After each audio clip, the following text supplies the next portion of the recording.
बैजनाथ मंदिरे যতটা আমি আপনাদের দেখালাম ওখানে একটা অখণ্ড ধুনি জ্বলে সেই ধুনিটা 24 ঘন্টা জ্বলতে থাকে। এই হচ্ছে মন্দির, আমরা ঢুকছি মন্দিরে। এরম সিঁড়ি, সামনেই একটা হোমকুণ্ড।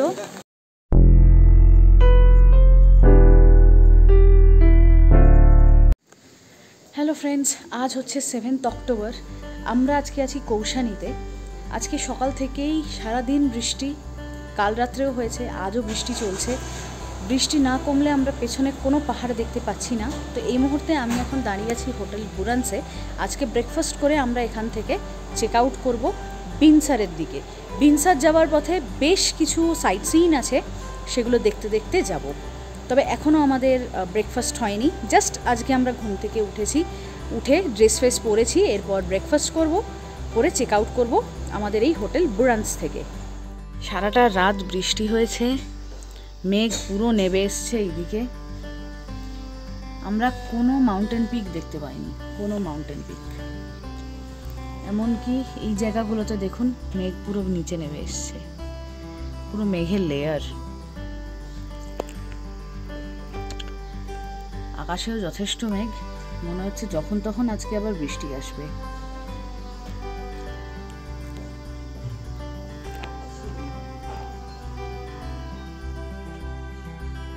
আমাদের রুমের উইন্ডো থেকে এরকম একটা ভিউ দেখা যায়। যদি মেঘ না থাকতো তাহলে এখানে ত্রিশূল খুব ভালো দেখা যেত। আজকে দেখুন মেঘ হয়ে আছে, কিছু দেখা যাচ্ছে না, কিন্তু তারপরেও কি অসাধারণ সুন্দর দেখতে লাগছে। এই দূরের জঙ্গলটাতে অল্প অল্প মেঘ নেমে এসছে। বর্ষাকালেও জঙ্গল আর পাহাড়ের একটা নিজস্বতা আছে, একটা দারুণ সৌন্দর্য আছে।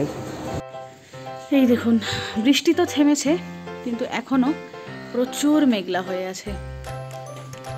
আমরা এখন ব্রেকফাস্ট করে আমাদের নেক্সট ডেস্টিনেশনে বেরোবো।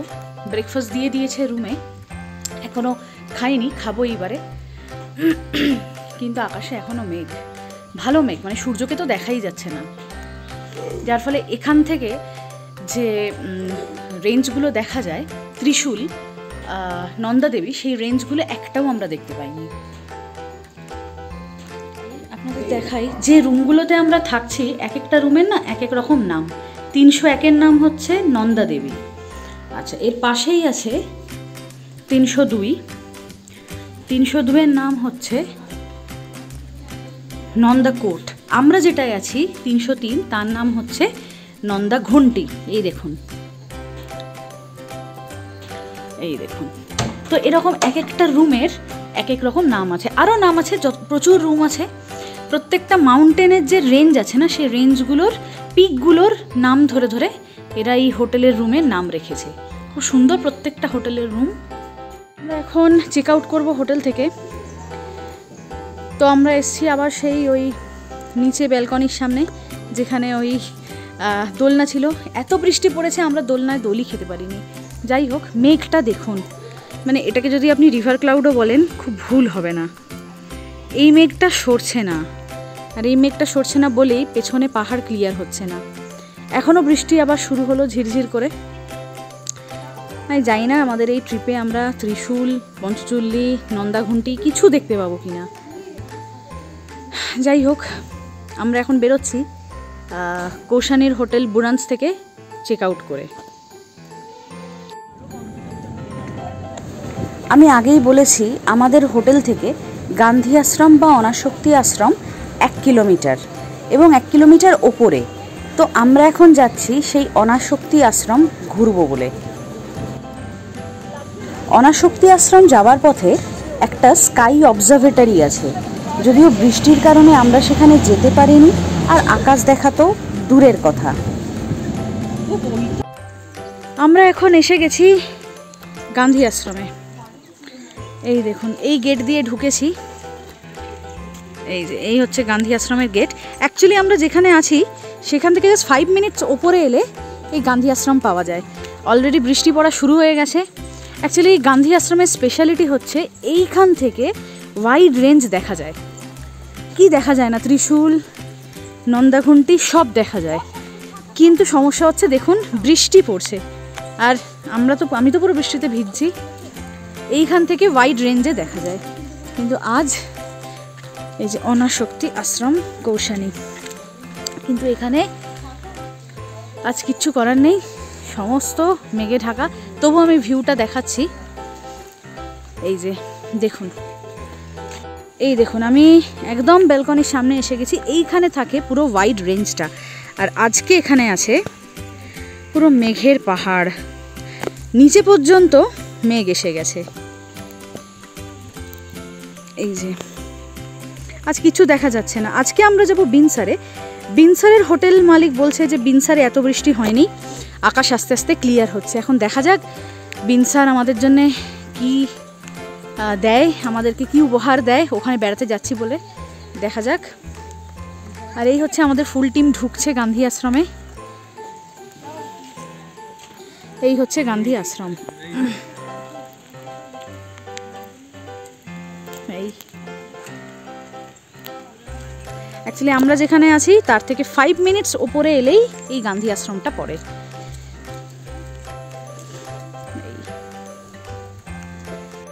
মেঘের পুরো পাহাড়, এখান থেকে কিচ্ছু দেখা যাচ্ছে না। আমরা আবার ব্যাক করছি আমাদের গাড়ির দিকে, কেন কি আমি তো পুরো ভিজে গেছি, ভালো বৃষ্টি হচ্ছে। আর বেশি ভিজলে অলরেডি আমার সর্দি কাশি হয়ে আছে, সর্দি কাশি নিয়েই আমি এসছি। আর নামবো না, এবারে বিনসার যাবার পথে যা যা আমাদের আছে একদম সেইখানে নামবো, কারণ পুরো বৃষ্টিতে আমি পুরো ভিজে গেছি।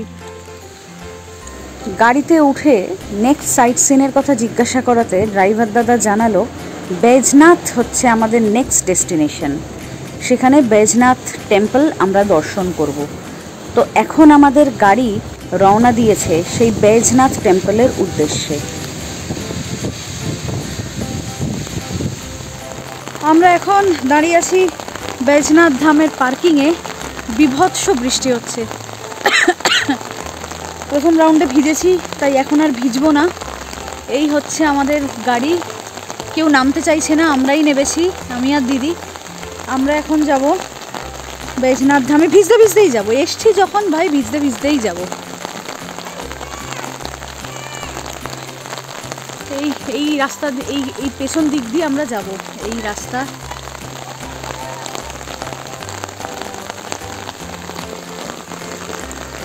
যমুনা নদী, এটা একটা ড্যাম, সরজ নদীতে গিয়ে মিশছে। ব্যারেজ,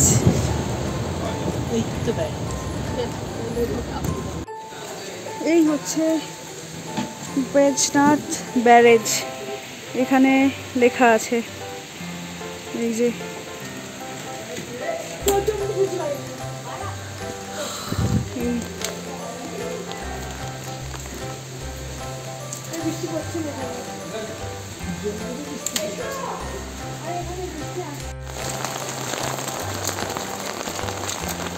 এরকম জায়গা দিয়ে যেতে হচ্ছে মন্দিরের মধ্যে। ইস, জুতো সব ভিজে গেল, আমি নিজেও ভিজে গেছি। এবার ঠান্ডা লাগছে। এর আগের রাউন্ডে অনাশক্তি আশ্রমে গিয়ে ভিজেছি, এবারে ঠান্ডা লাগছে।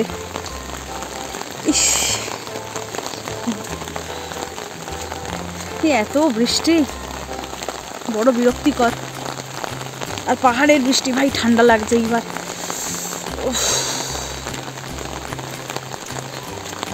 এই যে এইখান থেকে দেখাই ড্যামটা। क्या व्यू है बॉस, क्या व्यू है। ফাইনালি আমরা অনেক বৃষ্টির মধ্যে ছাতা নিয়ে পৌঁছে গেছি বৈজনাথ ধামে। এই দেখুন, এই হচ্ছে মন্দির। দিদি উঠছেন পাথরের সিঁড়ি দিয়ে দিয়ে, আমিও উঠবো আস্তে আস্তে। আর এই যে মাটিগুলো না, এত বৃষ্টি হচ্ছে কাল থেকে, কাল না লাস্ট 5-6 দিন ধরে মাটিগুলো পুরো পা দিলেই দেবে যাচ্ছে। ভয়ও লাগছে, ভয়ও লাগছে। এই হচ্ছে, এই দেখুন। দিদি আপনি আগে সরুন ওখান থেকে, ওখানে একটা মূর্তি আছে।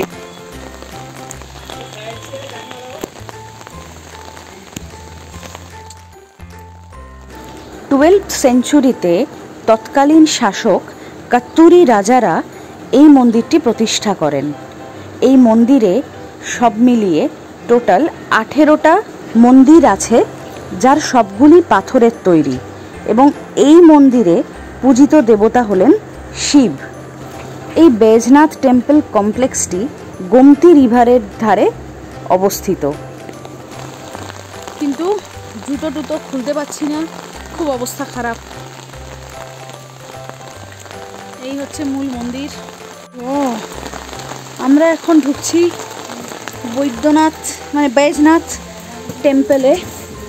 আমার ছাতা আটকে গেছে। হ্যাঁ, এই হচ্ছে ব্যাপার। এই হচ্ছে মূর্তি, পুজো হচ্ছে। তাড়াতাড়ি করো, দেখা রয়েছে কিন্তু নদীকার জলস্তর যখন তখন বাড়তে পারে। বৈজনাথ মন্দিরে যতটা আমি আপনাদের দেখালাম, ওখানে একটা অখণ্ড ধুনি জ্বলে। সেই ধুনিটা 24 ঘন্টা জ্বলতে থাকে। আর মন্দিরের সামনে একটা রকম গাছ আছে, এখানেও একটা ধুনি জ্বলছে। এই দেখুন,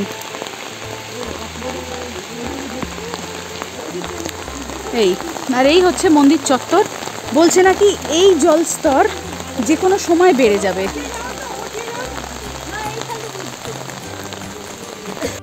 এতক্ষণ আমরা মন্দিরের একটা দিকে গেলাম, এবার যাচ্ছি আরেকটা দিকে।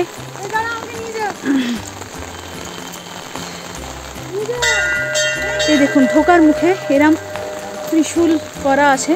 আমরা সাইড দিয়ে দিয়ে ঢুকছি, আর এর অপোজিটে এক একটা করে মন্দির আছে। এই দেখুন, আমি দূর থেকেও দেখাবো, তবে আগে মেন মন্দিরটা ঘুরে আসি।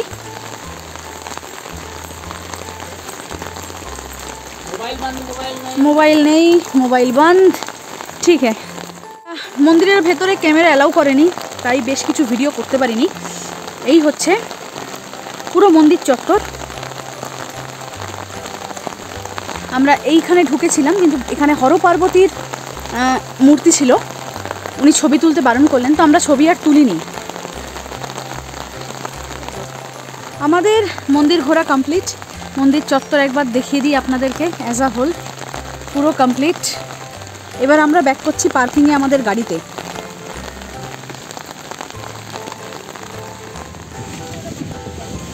বৈজনাথ ঘোরার পর আমাদের নেক্সট ডেস্টিনেশন ছিল বাগনাথ টেম্পল। বৈজনাথ থেকে বাগনাথ টেম্পল যাওয়ার রাস্তাটা খুব সুন্দর ছিল। একটা নদী আমাদের সঙ্গে সঙ্গে যাচ্ছে, যদিও নদীর নাম ড্রাইভার দাদা বলতে পারেনি। আর নদীর ওপারে জঙ্গলে পুরো মেঘটা নেমে এসছে, দেখতে দারুণ সুন্দর লাগছে।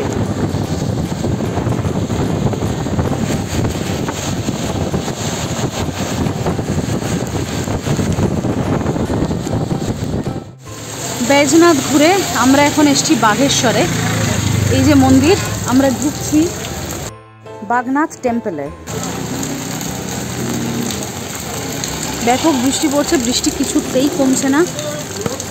ছাতা নিয়েই আমরা ঢুকছি বাঘেশ্বরে।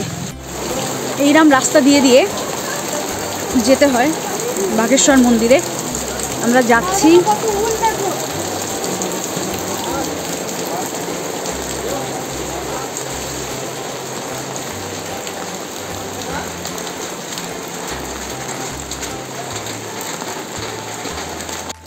মন্দিরে পৌঁছাতে গেলে বেশ একটা মার্কেট এরিয়ার মধ্যে দিয়ে যেতে হয়। চাইলে এখান থেকে পুজোর সামগ্রী কিনতে পারেন, কিন্তু আমরা কিনছি না, আমরা জাস্ট দর্শন করব। বৈজনাথেও তাই করেছি, এই মন্দিরও তাই, সেম দর্শন করব। এখান থেকে পুজোর ডালি কিনতেই পারেন। অ্যাকচুয়ালি এত বৃষ্টি পড়ছে না, আমাদের আর ওই এনার্জিটা নেই আবার একবার করে দাঁড়িয়ে দাঁড়িয়ে ভিজি। কোনো রকম ছাতা নিয়ে তাই আমরা মন্দির দর্শনে বেরিয়ে পড়েছি। আমাদের গাড়ি দাঁড়িয়ে আছে পার্কিংয়ে। পার্কিং থেকে একটুখানি উঠে এসে হচ্ছে এই মন্দির। এই হচ্ছে মন্দির, আমরা ঢুকবো মন্দিরে। এই হচ্ছে লেখা বাগনাথ মন্দির। না ঠিক আছে, এই হচ্ছে মন্দির। একটু পিছিয়ে আসি। তাহলে মন্দিরটা দেখা যাবে। এই হচ্ছে মন্দির, আমরা ঢুকবো মন্দিরের ভেতরে। এই বাগনাথ মন্দিরটি বাগেশ্বর ডিস্ট্রিক্টে সরজু এবং গোমতী নদীর কনফ্লুয়েন্স স্থলে অবস্থিত। এই মন্দিরটি 1450 খ্রিস্টাব্দে চাঁদ বংশীয় শাসক লক্ষ্মী চাঁদ তৈরি করেছিলেন এবং এই যে বিল্ডিং স্ট্রাকচারটা দেখলেন এটি হচ্ছে নাগারা স্টাইলে প্রতিষ্ঠিত। 1996 সালে এই মন্দিরের তত্ত্বাবধানের দায়িত্ব পায় আর্কিওলজিক্যাল ডিপার্টমেন্ট অফ উত্তরাখণ্ড। এখানে মুখ্য দেবতা হিসেবে শিব পূজিত হলেও গণেশ, বিষ্ণু, চতুর্মুখী শিব, তিনমুখী শিব, পঞ্চমুখী শিব এনাদের মূর্তি এখানে আছে। একটা জিনিস এখানে বেড়াতে এসে আমি লক্ষ্য করেছি, গোটা উত্তরাখণ্ড জুড়েই, তা সে গাড়োয়াল হোক বা কুমায়ুন, এখানে কিন্তু মেন পূজিত দেবতা শিব। তা সে আপনি পঞ্চকেদারই বলুন আর এই বাগনাথ মন্দির বা বৈজনাথ, এখানে মুখ্য দেবতা শিবই পূজিত হন। এই হচ্ছে মন্দির, এখানে ঘন্টা রাখা, নন্দী ভিঙ্গি। আমরা ঢুকছি মন্দিরে, হয়তো ভিডিও ফটোগ্রাফি কি অ্যালাউ করবে আমি জানি না। আমাকে ভিজিয়ে দিলে। আমি একটু আগে মন্দিরে ঢুকলাম, দেখেও এলাম, কিন্তু পুজো আমরা দিচ্ছি না। এই হচ্ছে পুরো মন্দির চত্বর। এখানে আরও একটা শনি মন্দির আছে, এই যে শ্রী কাল ভৈরব মন্দির, এটাতেও যাব। এই দিকে আছে আরও, অ্যাকচুয়ালি এই চত্বরে প্রচুর মন্দির আছে। এখানকার দর্শন, আচ্ছা, প্রথমে এই মন্দির দর্শন করে তারপরে ওই মন্দির দর্শন করতে হবে। তো ঠিক আছে, আমরা একবার এই মন্দিরে যাব, তারপর আবার এসে এই মন্দির দর্শন করব। এই হচ্ছে কাল ভৈরবের মূর্তি মন্দির। তো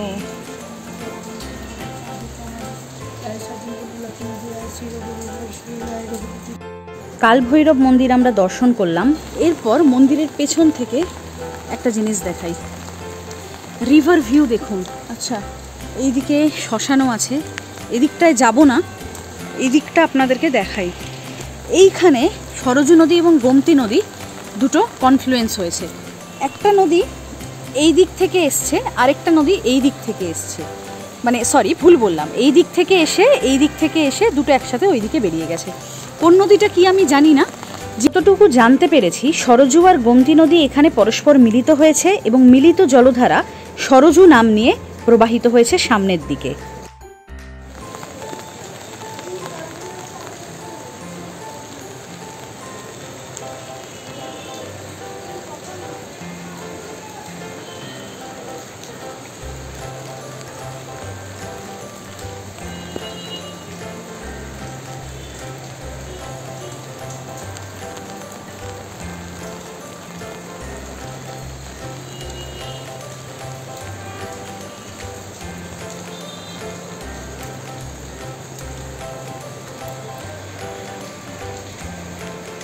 এই মন্দির দেখা কমপ্লিট করে আমরা যাচ্ছি এই মন্দিরটায়। তো সামনে একটা ব্রিজও আছে, ব্রিজটাতেও যাব। এখানে একটা শ্মশানও আছে, ওটাতে যাব না। বাহ, দেখুন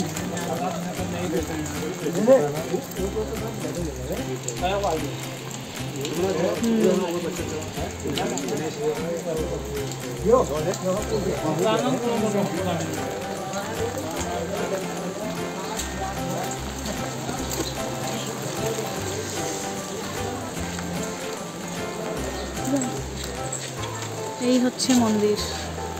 আমরা ঢুকে পড়েছি মন্দির চত্বরে। এবার যাব, এই যে ম্যাডাম দাঁড়িয়ে আছেন, ভীষণ স্লিপারি, ভীষণ স্লিপারি।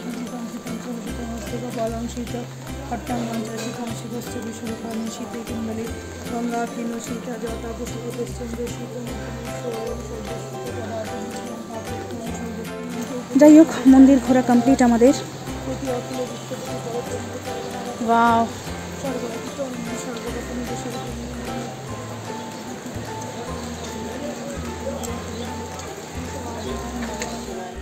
আমাদের মন্দির টন্দির ঘোরা কমপ্লিট।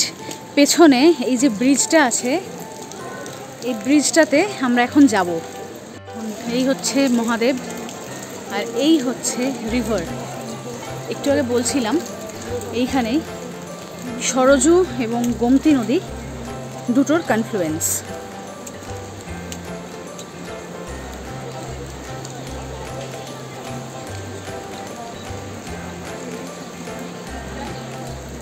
এই যে बागनाथ सेतु, आपका स्वागत है बागनाथ सेतु पे।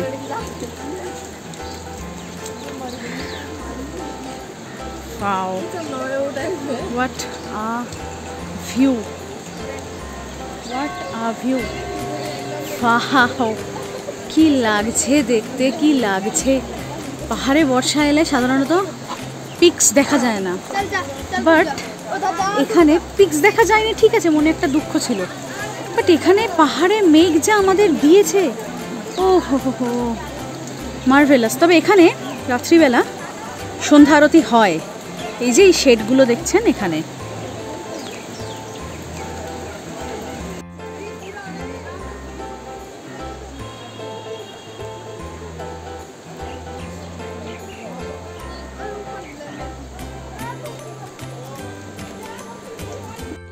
এই হচ্ছে মন্দির, পরপর দুটো।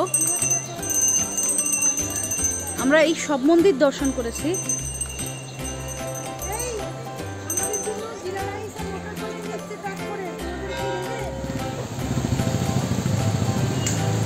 আমরা এখন ব্রিজ পেরোচ্ছি, ওই দিকেই আমাদের গাড়ি পার্কিং করা আছে বলছে। হ্যাঁ,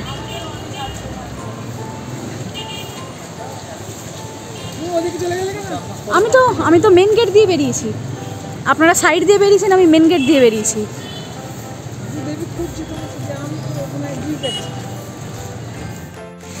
আমরা মন্দির টন্দির দেখে ট্রাভেলারে উঠবো, তার আগে দেখুন আকাশের অবস্থা।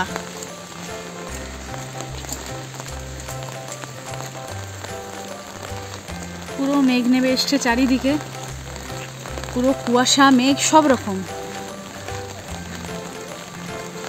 যদিও অক্টোবর পড়ে গেছে, বৃষ্টি হওয়ার কথা তো নয়, কিন্তু তবুও বৃষ্টি হয়ে চলেছে কন্টিনিউয়াস।